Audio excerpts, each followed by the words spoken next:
Before I start with this video, I'd like to take a moment and say why I made the Does Blizzard Really Hate Paladins series. My goal with that series was to call Blizzard's attention to the lingering problems with Paladins, to unite the player community in an outcry in the hopes of getting something done. Making real changes in the game. Changes in how Blizzard did things.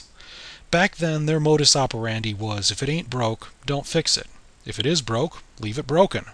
They allowed class problems to linger for far, far too long. Useless talents just sat there. Boring or even non-existent rotations were never looked at until the next expansion. And worst of all, Blizzard maintained strict radio silence about those issues. They say silence is golden? Silence is bad, especially coupled with all the problems. At the time, it really made me think that they were being silent because anything that they would have to say would be the opposite of what we'd want to hear. Back then, it was very, very easy to not trust Blizzard. And to be honest, at the time, I didn't.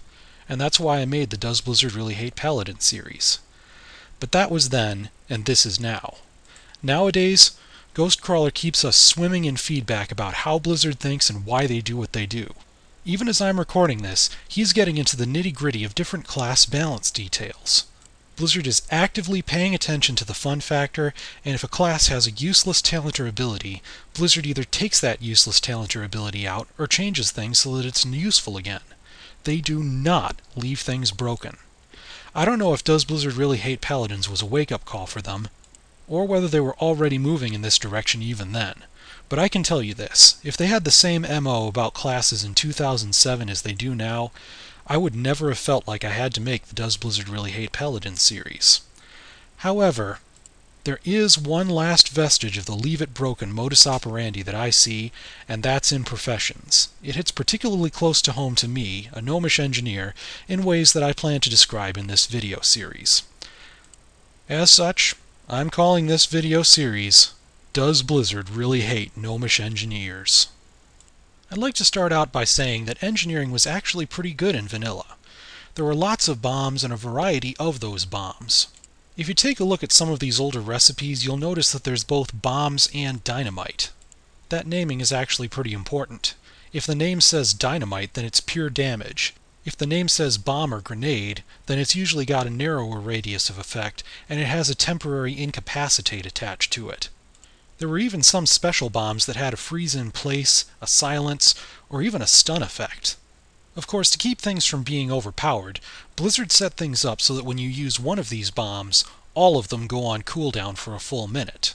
Still, you had a lot of things to choose from, and that variety was a big part of the flavor of engineering back then.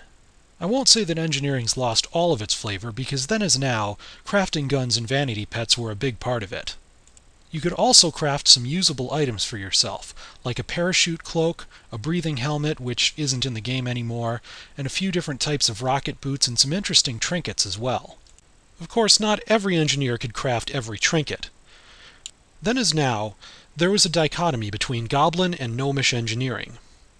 And there were some recipes that only Goblin engineers could make and some that only Gnomish engineers could make. Goblin engineering tended to have more bombs, like sapper charges and the big one, and they had a charge helmet and a dragon gun trinket. As bomb-flavored as Goblin engineering was, Gnomish engineering took it in a different direction. They had trinkets like a shrink ray, a net launcher, a cloaking device, and while most of these didn't do damage per se, they were still useful. And to make up for all that lost damage, Gnomish engineering had the death ray. That thing was amazing. Each of the two flavors of engineering had its advantages and disadvantages, but at the end of the day, they were actually pretty balanced. But what really makes it awesome is that while they were balanced, they had very noticeably different flavor. Of course, that was then, this is now. Today, there's very little difference between Gnomish and Goblin engineering. They basically have a different vanity pet, no unique trinkets, and there's like one or two different items that they can make that they're mutually exclusive. But those few items that are mutually exclusive, well, here's the sad part.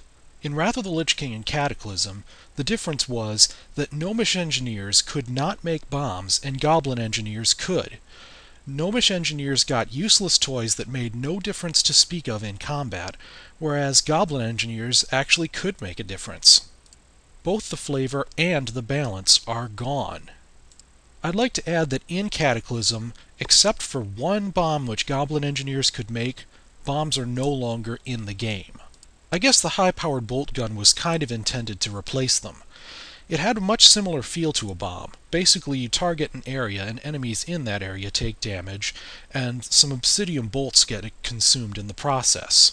But it's not quite the same flavor as being able to make your own variety of bombs and then use whichever one is appropriate out in the field. That's not to say it's absolutely all bad news for engineers.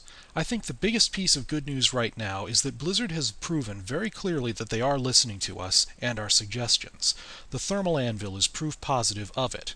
Pretty much every suggestion thread for new engineering recipes has been suggesting a portable anvil and portable forge, and guess what we have now?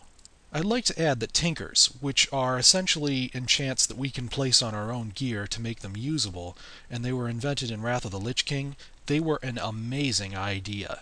This is essentially Blizzard's replacement for things like the parachute cloak and the rocket boots that were there in Vanilla and the Burning Crusade.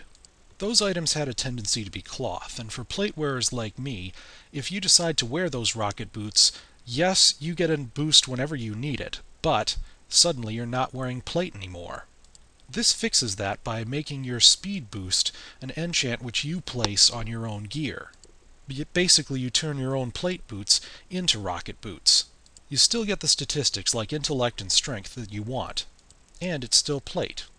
At least that was how it worked in Wrath of the Lich King. Now you place it on your belt instead, but I digress.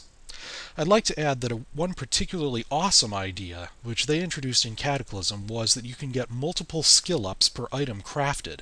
I can't tell you how good it would be if that applied to all the professions throughout all their progression from skill level 1 to skill level 600. It really took a lot of the pain out of the progression. And I'd like to add that it's way better than having to craft 20 Gnomish armor knives, even when they're green. That's what I had to do back in Wrath of the Lich King when I was leveling up my engineering. There's plenty more to be said about engineering and about professions in general. I'll be getting to it in part 2.